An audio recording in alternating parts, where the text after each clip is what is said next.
ہمارا معاشرہ ہے، آپ دیکھیں گے نوجوان خاص طور پہ ناکام عاشق بہت زیادہ ملیں گے آپ کو. تو موٹیویشن سپیکرز پہ وہی ناکام عاشق ایک اعتراض یہ بھی کرتے ہیں کہ اکثر موٹیویشن سپیکرز کہتے ہیں کہ جو مرد و عورت کی جو محبت ہے وہ 1.5 سال سے زیادہ نہیں رہ سکتی.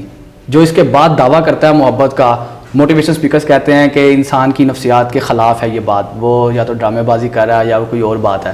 تو ہمارا جو سا معاشرہ ہے وہ انہوں نے دعوے تو یہ کیے ہوتے ہیں کہ اگر میری جان بھی چلی جائے تو میری روح تمہارے ساتھ رہے گی. تو اس معاشرے کو، اس بات کو ایکسیپٹ نہیں کرتا یہ معاشرہ. تو کیا کہنا چاہیں گے آپ؟ دیکھو یار، پہلی بات تو یہ ہے کہ جب آپ نے اپنی یوتھ کو ہیلدی ایکٹیویٹیز میں انوالو کیا ہی نہیں ہے، کسی بھی معاشرے میں اگر آپ اس یوتھ کو گروم کرنا چاہتے ہو تو آپ وہاں پہ پارکس جو ہے نا، پارکس وہ بناؤ. آپ کی پارکس آباد ہیں، آپ کی یوتھ کی جو انرجیز ہیں وہ چینلائز ہوتی رہیں گی.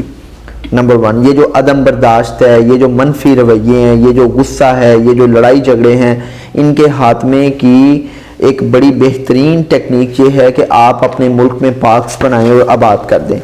دوسرا ہوتا ہے یار آرٹ اینڈ کلچر کا فروغ.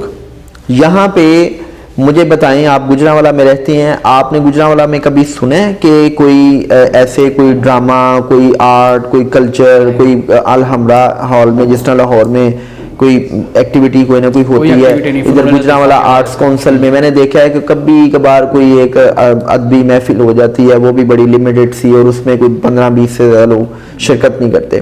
آپ کے جو یوتھ ہے ان کی جو انرجیز اینڈ ٹیلنٹ وہ ایکسپلور اور چینلائز اس وقت ہوتا ہے جب آپ اپنے ملک کے کلچر کو پروموٹ کرتے ہو اور آرٹ کی ایکٹیویٹیز کو پروموٹ کرتے ہو. یہ دوسری چیز ہوگی. اب آپ کا وہ جو سوال کا دوسرا حصہ ہے کہ جی اب ایک بندہ ہے وہ بریک اپ ہو گیا ہے، وہ عشق مشوقی میں پڑا ہوا تھا، اور موٹیویشنل سپیکرز کہتے ہیں کہ جی 1.5 سال تک وہ رہتا ہے، اس کے بعد وہ نا. دیکھو یار، اگر ایک موٹیویشنل سپیکر نے یہ بات کی ہے نا تو اس نے انسانی نفسیات کی بیس پہ بات کی ہے. میں لائف کوچ ہوں، میرے پاس ایسے بریک اپ کے کیسز آتے ہیں اور لوگ کہتے ہیں کہ جی مر گئے، لٹ گئے، پیڑا حال، میں تو زندہ ہی نہیں رہ سکتا. میں ان کی NLP کرتا ہوں. 6 سے 8 سیشنز کے بعد وہ جو کوٹ کوٹ کے محبت بھری ہوتی ہے وہ کہیں نکل جاتی ہے. پہلی بات.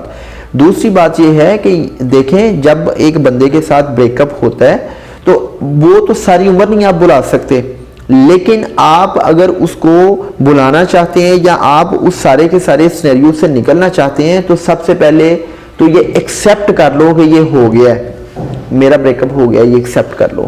نمبر 1.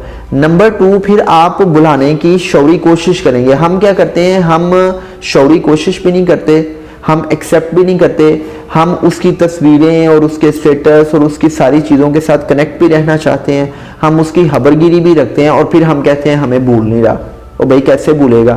آپ تو آج بھی اس کی زندگی میں موجود ہو. تو ہم اپنے جو اس قسم کے لوگ ہیں پھر ہم ان کو بتاتے ہیں کہ یار یہ کام کرو گے تو وہ بندہ بندی آپ کی لائف سے، آپ کے ذہن سے نکل جائے گا. پہلی بات. دوسری بات، وہ جو 1.5 سال والا فلسفہ ہے وہ بیسیکلی یہ ہے کہ کوئی دنیا کا مرد اور عورت جب محبت کا دعویٰ کرتے ہیں نا تو وہ جو اس کی ڈیوریشن ہے نا، جو اس کی ڈیوریشن ہے وہ 1.5 سال کا عرصہ ہوتا ہے. اس کے بعد تو اگر آپ کو مل جائے تو آپ نے پریکٹیلٹی کے ساتھ رہنا ہے. آپ نے بندے کے ساتھ نہیں، آپ نے اس محبت کے ساتھ نہیں رہنا ہوتا، آپ نے عادات کے ساتھ رہنا ہوتا ہے. عادات اچھی بھی ہوتی ہیں، عادات بری بھی ہوتی ہیں. اب آپ مجھے یہ بتائیں کہ یہ جو ڈائیورس کی بڑھتی ہوئی ریشو ہے، اس کی بڑی وجہ کیا ہے؟ ٹھیک ہے، اس کی بڑی وجہ یہ ہے کہ آپ سب کچھ صرف ایموشنل سٹینڈنگز پہ کر رہے ہوتے ہیں، آپ لاجیکل بیسس پہ نہیں کر رہے ہوتے. آپ وہ فیصلے لاجیکل بیسس پہ نہیں کر رہے ہوتے، صرف ایموشنل سٹینڈنگز پہ کرتے ہیں. ایموشنل سٹینڈنگز پہ جب آپ کرتے ہیں، آپ کا وصال ہو جاتا ہے، جو محبت کا وصل ہے وہ جب ہو جاتا ہے تو وہ جو ایک خمار ہوتا ہے نا آپ کو کہ میں جی نہیں سکتی اور میں مر نہیں سکتا اور میں پتہ نہیں کیا ہو جائے گا، وہ جب آپ کوئی مہینے، 6 مہینے، سال، 1.5 سال گزرتا ہے نا تو پھر آپ کو پتہ چلتا ہے کہ جی یہ شادی ذمہ داریوں کا نام ہے. ٹھیک ہے، شادی بندے کی اچھی اور بری عادات کے ساتھ رہنے کا نام ہے. کیونکہ شادی سے پہلے تو آپ نے گوچی کے کپڑوں میں اور مہنگے مہنگے پرفیومز میں اور اچھے اچھے ریسٹورنٹس میں آپ نے آپ کو یا دوسرے کو دیکھا ہوتا ہے نا، ایک دوسرے کو.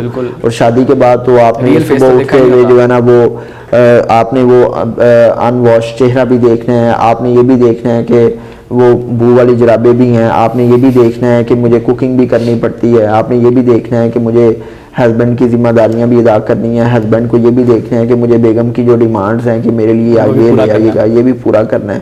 تو یہ پریکٹیکل اپروچ ہے ایک. تو اس میں خیر بہت سی باتیں کی جا سکتی. موٹی موٹی بات یہ ہے کہ اگر کوئی اسپیکر ایسی بات کرتا بھی ہے تو وہ فیکٹس اینڈ فگرس پہ ہی کرتا ہے. آپ ذرا اس فریم ورک کے اندر آ کے تو اپنی ٹریٹمنٹ کروائیں نا, تو پھر وہ باقی آپ کو پتہ چل جائے گا.